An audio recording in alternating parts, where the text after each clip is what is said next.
3 children, 2 IEPs, traveling internationally, and Abeka is giving you way too much to do.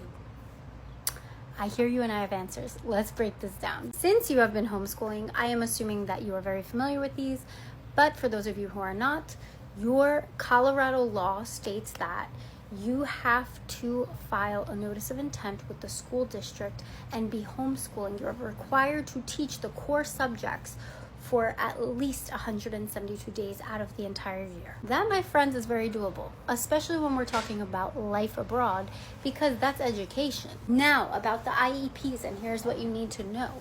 When you pull your children out of school to homeschool them in the state of Colorado, you are going to lose access to district-funded special ed services. Prior to pulling them out, this is what I would do. I would have a conversation with your children's school, and I would simply ask them what programs their children are going to lose out on, and from there ask them if you can access them in another way. What I mean by this is like a private specialist or a therapist, and honestly document everything. And if Abeka feels like too much, honestly, you're not alone there, because it's very rigorous and it's very text heavy, which is not always a bad thing. But if you're willing to make this shift, maybe consider, for the 3 different ages and 2 of them doing an IEP, consider something like The Good and the Beautiful. And I say this because it's a little bit more gentle, and you can do it across multiple ages with family styled lessons. And then many other people enjoy Easy Peasy All-in-One because it is completely free, it's accessible online, and in my opinion, perfect for traveling. For your IEP children specifically, maybe you want to consider something like All About Reading for language arts, because it's multi-sensory, it's structured, and it's really designed for children who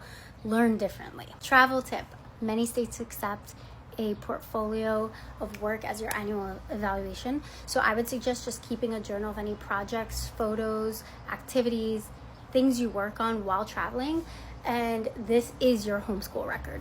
That said, I hope this helps. Any more questions, feel free to drop them below. And mama, you are about to give your children the most amazing homeschool experience of a lifetime.